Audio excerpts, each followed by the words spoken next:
Hey everyone, in this video I'll show you how to temporarily deactivate your Facebook account. Let's get started. First, open your Facebook app and log in. Then tap the three horizontal lines in the bottom right corner on iPhone or tap right on Android.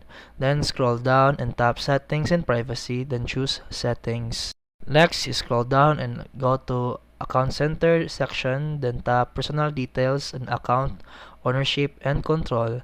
Here, tap Deactivate or Deletion. Select your account and choose Deactivate Account. Facebook will ask for your reason. Just pick one, then tap Continue.